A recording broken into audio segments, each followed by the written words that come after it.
Prince Harry and Meghan Markle are no strangers to public scrutiny, but recent developments surrounding an IRS investigation into their finances and the operations of their Archwell Foundation have thrust them into an intense spotlight, calling into question the couple's commitment to transparent and ethical practices. This investigation shines a stark light on their complex web of 11 companies and 13 bank accounts, details that raise questions about their financial dealings and the true mission behind their charitable endeavors. The Archwell Foundation, once heralded as a symbol of Harry and Meghan's new chapter away from the British royal family and towards a life of independent philanthropy, has seen a troubling decline in public support. In 2022, donations to the foundation plummeted from $10.4 million to a mere $1.6 million. Such a steep drop not only suggests waning public trust but also prompts deeper questions about the management and efficacy of the foundation's programs.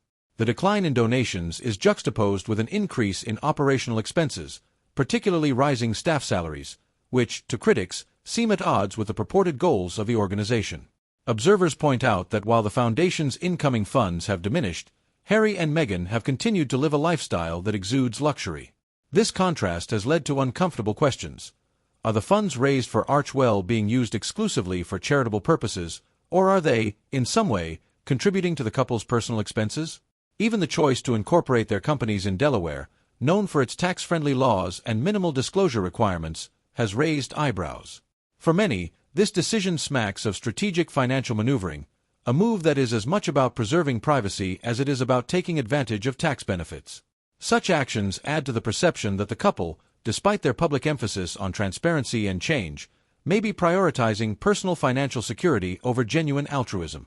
A critical aspect of this story is the lavish spending associated with Harry and Meghan's lifestyle, which includes high-profile partnerships and projects. Deals with media giants like Netflix and Spotify were initially seen as steps towards building their independent brand while promoting social change. However, the real impact of these ventures has fallen short of expectations.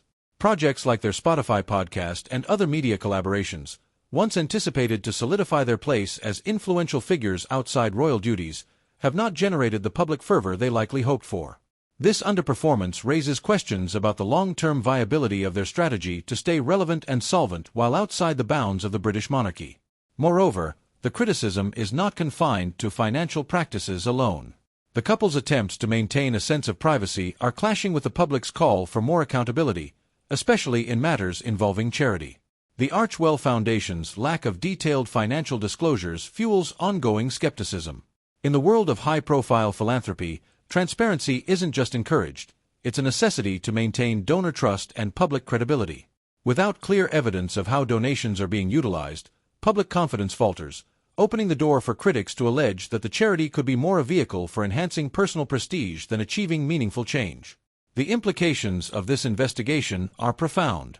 An adverse outcome could significantly tarnish Harry and Meghan's reputation, a risk that carries heightened stakes given their history of public and media controversies.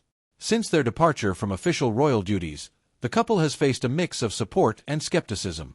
Supporters view them as modern pioneers breaking away from the restrictive and antiquated expectations of the monarchy. In contrast, critics see them as opportunists, seeking to capitalize on their titles while pushing a narrative of victimhood.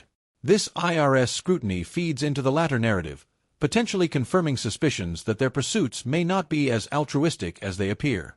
If discrepancies or misuse of funds are uncovered, the fallout could be severe, eroding any remaining goodwill from those who champion their mission to create positive change and independence from royal constraints. The decision to incorporate their businesses and charity in Delaware also invites a broader debate on the use of such tax havens by the wealthy.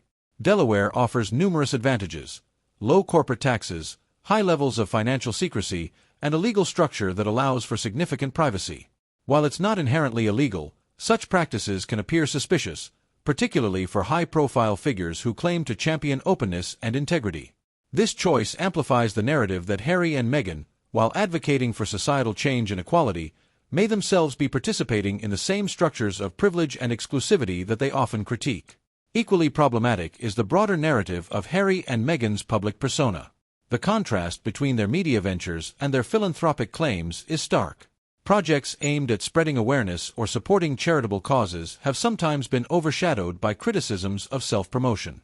From documentaries to podcasts, the balance between their public interest initiatives and personal branding often appears skewed towards the latter, which erodes trust. Beyond the investigation itself, there is also a question of how this scrutiny will impact their relationship with existing and future collaborators. High-profile partners in the philanthropic and entertainment sectors may reconsider associations with individuals facing public mistrust and financial controversies. For Harry and Meghan, whose brand relies heavily on public goodwill and the ability to leverage their royal ties, even without official status, such fallout could threaten their efforts to cultivate a lasting legacy.